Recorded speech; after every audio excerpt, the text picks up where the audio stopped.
स्वागत है इस नए और बेहद शानदार विश्लेषण में।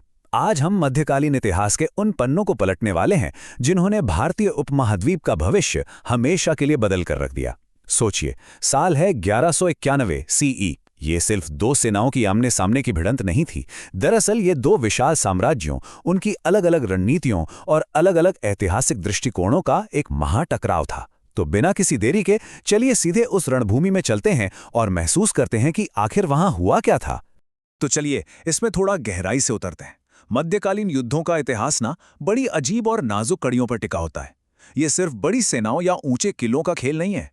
कभी कभी तो पूरे साम्राज्य का भविष्य एक ऐसे पल पर आकर अटक जाता है जहां धूल और खून के बीच दो सेनापति आमने सामने आकर खड़े हो जाते हैं। तराइन के मैदान में बिल्कुल यही हुआ।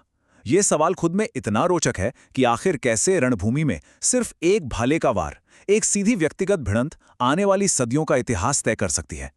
खंड 1, टकराव की प्रस्तावना। इस भयानक युद्ध तक पहुंचने से पहले यह समझना बहुत जरूरी है कि आखिर इस ज्वालामुखी को भड़काया किसने। मुइजुद्दीन, जिन्हें आमतौर पर मोहम्मद घौरी के नाम से जाना जाता है, उनके नेतृत्व में घुरिद साम्राज्य आग की तरह फैल रहा था।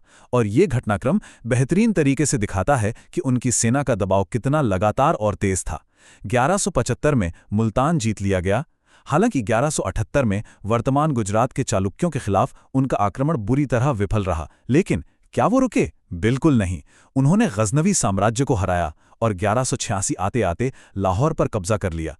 इन लगातार जीतों के बाद 1191 में उनकी आक्रामक महत्वाकांक्षा उन्हें सीधा चाहमान साम्राज्य यानी राजपूतों की दहलीज पर ले आई। खंड 2, इतिहासकारों की कहानियां। युद्ध सिर्फ मैदान पर थोड़ी लड़े जाते हैं, ये तो इतिहास की किताबों में भी लगातार लड़े जाते हैं। इस टकराव की सच्चाई को समझने के लिए अलग अलग दृष्टिकोणों को देखना होगा। युद्ध शुरू होने से ठीक पहले मुइजुद्दीन ने अपना एक शांति दूत किवाम उल मुल्क रुकनुद्दीन हमजा पृथ्वीराज के दरबार में भेजा था। अब यहाँ एक कमाल का अंतर देखिए। मुस्लिम इतिहासकार हसन निजामी की ताजुल मासिर कहती है कि यह दूत एक बेहद प्रतिष्ठित और सुसंस्कृत भाषा का प्रयोग करने वाला व्यक्ति था। वहीं चाहमान समर्थित ग्रंथ पृथ्वीराज विजय कहती है कि यह दूत बिल्कुल सफेद रंग का था, जो किसी राक्षस का सेवक था और जिसकी आवाज किसी जंगली पक्षी की तरह चुभने वाली थी। यहाँ किसी एक का पक्ष लेने की कोई जरूरत नहीं है, बस यह देखना दिलचस्प है कि राजनीतिक निष्ठाएं किस तरह ऐतिहासिक यादों को हिंसक रूप से अपने हिसाब से मोड़ देती हैं। और हाँ, ये सिर्फ घटनाओं के वर्णन तक सीमित नहीं था, बल्कि वक्त के साथ साथ नाम भी बदलते चले गए। जब हम अलग अलग समय के फारसी ग्रंथों को देखते हैं तो साफ पता चलता है कि नेताओं के नाम कैसे टूट फूट गए।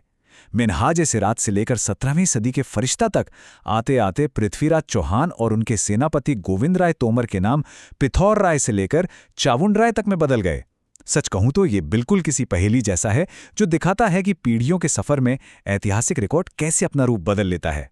इसका सबसे बड़ा उदाहरण तब मिलता है जब हम काफी बाद के इतिहासकार फरिश्ता का वर्णन पढ़ते हैं। फरिश्ता ने चाहमान कमान को बिल्कुल एक नए नजरिए से देखा। उनके अनुसार दिल्ली के शासक गोविंद राय असल में पृथ्वीराज के भाई और उनके बराबर के नेता थे। लेकिन असल में ये उस वक्त की सच्चाई से ज्यादा इस बात को दर्शाता है कि फरिश्ता के दौर तक दिल्ली की राजनीतिक अहमियत कितनी ज्यादा बढ़ चुकी थी। दिल्ली इतनी अहम हो गई थी कि बाद के इतिहासकारों के लिए ये मानना स्वाभाविक हो गया कि वहां का शासक तो पृथ्वीराज के बराबर ही रहा होगा। खंड 3, तबर हिंद की घेराबंदी। कूटनीतिक प्रयास और दूतों की कोशिशें पूरी तरह विफल हो चुकी थी। अब इस बारूद को आग लगानी थी। रणनीतिक रूप से बेहद महत्वपूर्ण तबर हिंदाह के किले ने, जिसे आज भटिंडा कहा जाता है, जनवरी 1191 से ठीक पहले मुइजुद्दीन की सेना ने इस किले पर कब्जा कर लिया। ये छोटी मोटी बात नहीं थी, ये एक सीधी और खुली चुनौती थी। और इस कब्जे ने पृथ्वीराज चौहान को जवाबी कार्रवाई करने पर मजबूर कर दिया। पैदल सेना, घुड़सवार और भयानक हाथियों से सुसज्जित एक ऐसी विशाल चाहमान सेना ने तबर हिंदाह की ओर कूच किया, जिसका मुकाबला करने के लिए मुइजुद्दीन को भी किले से बाहर आना पड़ा। और फिर उन दोनों विशाल सेनाओं का सामना हुआ तराइन के उस ऐतिहासिक मैदान में। खंड 4, तराइन का प्रथम युद्ध। अब जरा उस रणभूमि की कल्पना कीजिए। धूल का गुबार आसमान छू रहा है, घोड़ों की टापों और हाथियों की चिंगाड़ से धरती कांप रही है। ये मध्यकालीन युद्ध कौशल का एक बेहद खौफनाक और अचूक प्रदर्शन था। दोनों सेनाएं अब बिल्कुल आमने सामने थीं। चलिए आगे बढ़ते हैं और देखते हैं कि मैदान में दरअसल क्या रणनीतिक चालें चली गईं। घुरेद सेना ने शुरुआत की अपने घुड़सवारों से, जिन्होंने सीधा दुश्मन की सेना के मध्य भाग पर तीरों की बारिश करनी शुरू कर दी। लेकिन चहमान सेना इससे बिल्कुल नहीं घबराई। उन्होंने 3 अलग-अलग दिशाओं से एक साथ ऐसा जबरदस्त कुचल देने वाला जवाबी हमला किया ना कि घुरीद सेना बुरी तरह घिर गई। बहादुरी से लड़ने के बावजूद ये पलटवार इतना शक्तिशाली था कि पूरी घुरीद सेना पर भारी दबाव बन गया और उनका संतुलन बिगड़ने लगा। खंड 5 सुल्तान और सेनापति। जिस वक्त युद्ध का मैदान पूरी तरह अराजकता और अफरा तफरी में डूबा था, तब इतिहास का वो चरम बिंदु आया जिसका जिक्र हमने शुरू में किया था। एक तरफ घुरीद साम्राज्य का सुल्तान घोड़े पर सवार और दूसरी तरफ एक विशाल हाथी पर सवार चहमान सेना के अग्रिम कमांडर गोविंद राय। अपनी सेना को पीछे हटते देख सुल्तान मुइजुद्दीन ने अपना घोड़ा सीधा मोर्चे पर तैनात गोविंद राय की तरफ दौड़ाया। घोड़े पर सवार सुल्तान ने अपनी पूरी ताकत से भाला मारा, जो सीधा गोविंद राय के मुंह पर लगा और उनके 2 दांत टूट गए। लेकिन गोविंद राय पीछे नहीं हटे। खून से लथपथ होने के बावजूद उन्होंने तुरंत जवाबी हमला किया और अपना भाला सुल्तान की तरफ दे मारा। ये वार इतना घातक था कि सुल्तान की बांह बुरी तरह जख्मी हो गई। इस पल का जो वर्णन मिन्हाज ने अपने ग्रंथ तबाकात नासिरी में किया है, उसे जरा सुनिए। सुल्तान ने अपने घोड़े का मुंह मोड़ा और पीछे हट गया, और घाव की पीड़ा के कारण वह अब घोड़े पर सवार रहने में असमर्थ था। इस्लाम की सेना को ऐसी हार का सामना करना पड़ा कि वो पूरी तरह से बिखर गई। तो सबसे अहम बात यह है कि सुल्तान की जान लगभग जा चुकी थी, या वो पकड़ा जा सकता था अगर एक युवा सैनिक उसे वहां से सुरक्षित बाहर नहीं निकालता। अपने घायल नेता को मैदान छोड़ते देख घुरिद सेना का पूरा मनोबल टूट गया और वे अपनी हार मान बैठे। खंड 6 युद्ध के परिणाम। तराइन के मैदान में ये राजपूतों की एक शानदार और स्पष्ट जीत थी। लेकिन युद्ध केवल तलवारों के टकराव से खत्म नहीं होते।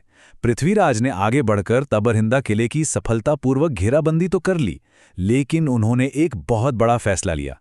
उन्होंने भागती हुई हताश और टूट चुकी मुख्य घुरिद सेना का पीछा बिल्कुल नहीं किया। शायद वे किसी दुश्मन के इलाके में गहराई तक नहीं जाना चाहते थे, या फिर मुइजुद्दीन की असीमित महत्वाकांक्षा का सही अंदाजा लगाने में उनसे चूक हो गई। सच ये है कि ये एक ऐसी रणनीतिक और ऐतिहासिक भूल साबित हुई जो जल्द ही पूरे राजपूत साम्राज्य पर भारी पड़ने वाली थी। अब इस स्लाइड में सबसे दिलचस्प बात क्या है पता है? ये नंबर 13।